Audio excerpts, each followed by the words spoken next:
Class 12 Uttarakhand board business studies का question paper का एक पैटर्न है, उसको देखिए, समझने की कोशिश कीजिए।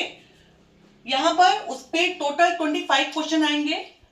जो क्वेश्चन पेपर होगा वो टोटल 7 पेज में डिवाइड होगा। देखिए लास्ट में लिखा है यहाँ पर 7 पेज, यानी कि जो क्वेश्चन पेपर होगा वो टोटल 7 पेज में डिवाइड होगा। ठीक है, इसके बाद बात करें तो क्वेश्चन पेपर जो है वो टोटल 80 नंबर का होगा। अब क्वेश्चन पेपर का जो पैटर्न है उसको एक बार समझ लेते हैं। यहाँ पर है क्वेश्चन नंबर 1। क्वेश्चन नंबर 1 जो है उसका 1 2 3 4 5 6 7 8 जो होंगे वो टोटल एमसीक्यू आने वाले हैं। उसके बाद दो जो होंगे वो असोसिएशन और रीजनिंग, जो कि इस बार पैटर्न्स में लास्ट ईयर ऐड हुए थे, वो आएंगे। क्वेश्चन नंबर 2 से लेकर 2 3 4 5 6 7 ये शॉर्ट आंसर टाइप क्वेश्चंस आएंगे। ठीक है, जिसे हम हिंदी में निश्चित उत्तरीय प्रश्न बोलते हैं। यानी कि ये टोटल 16 हो गए, तो 16 क्वेश्चन जो है यहाँ पर कवर अप हो रहे 16 मार्क्स के। अब क्वेश्चन नंबर 8 की अगर हम बात करें तो क्वेश्चन नंबर 8 जो है nature and significance of management, प्रबंध की प्रकृति। क्वेश्चन नंबर 9 जो है ऑर्गेनाइजिंग यानी कि संगठन। क्वेश्चन नंबर 10 डायरेक्टिंग निर्देशन। क्वेश्चन नंबर 11 मार्केटिंग विपणन। क्वेश्चन नंबर 12 कंज्यूमर प्रोटेक्शन और 13 भी कंज्यूमर प्रोटेक्शन यानी कि उपभोक्ता संरक्षण से आते हैं, आने के चांसेस हैं। ठीक है, अब ये जो क्वेश्चंस हैं क्वेश्चन नंबर 8 9 10 11 12 13 ये टोटल 6 क्वेश्चंस हैं, 2 मार्क्स से कवर होंगे 12 में। आगे चलते हैं, क्वेश्चन नंबर 14 जो है वो नेचर एंड सिग्निफिकेंस मैनेजमेंट यानी कि प्रबंध के सिद्धांत और प्रकृति। क्वेश्चन नंबर 15 बिजनेस एनवायरनमेंट यानी कि व्यवसायिक वातावरण। क्वेश्चन नंबर 16 कंट्रोलिंग नियंत्रण। क्वेश्चन नंबर 17 फाइनेंशियल मैनेजमेंट यानी कि वित्तीय प्रबंध से आने के चांसेस हैं। Question number 18 principle of management यानी कि प्रबंध के सिद्धांत, प्लानिंग, नियोजन। क्वेश्चन नंबर 19 फाइनेंशियल मैनेजमेंट या फिर ऑर्गेनाइजिंग से आने के चांसेस हैं। क्वेश्चन नंबर 20 ऑर्गेनाइजिंग स्टाफिंग से आने के चांसेस हैं। क्वेश्चन नंबर 21 स्टाफिंग डायरेक्टिंग से आने के चांसेस हैं। क्वेश्चन नंबर 22 डायरेक्टिंग और फाइनेंशियल मैनेजमेंट से आने के चांसेस हैं।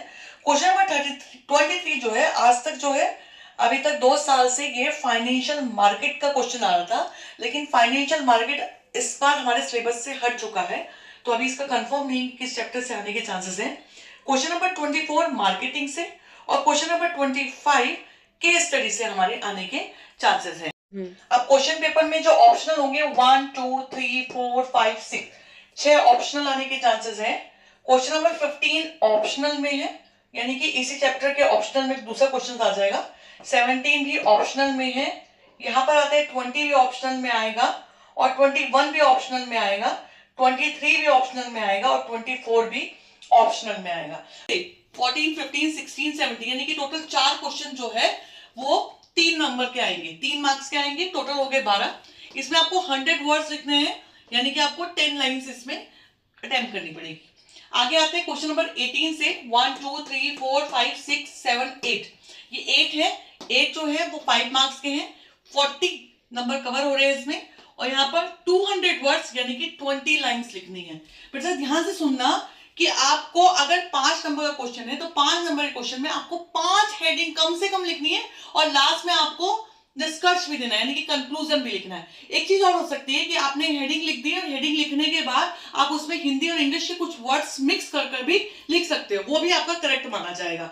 ठीक है, लेकिन आपको ध्यान रखना है कि अगर क्वेश्चन 2 मार्क्स का है और उसमें 2 हेडिंग आ रही है तो सिर्फ 2 ही हेडिंग लिखिए। ये नहीं कि आपने 2 मार्क्स वाले क्वेश्चन में 5 हेडिंग लिख दी, 5 पेज लिख दी, नहीं, आपकी जो लाइन्स है वो इतनी ही कवर अप होनी चाहिए। हेडिंग्स के और राइटर के नेम के मार्क्स मिलते हैं, तो प्लीज इन सबको फ्लो चार्ट जरूर बनाइए, ताकि फ्लो चार्ट से आप क्लियरिटी से जो भी आपकी कॉपी चेक करेगा उसको आप समझा सकते हो कि आपने आंसर किस लेवल पे अटेम्प्ट किया है। तो आई होप आपको इस क्वेश्चन पैटर्न से हेल्प मिल सके। ऑल द बेस्ट बच्चों।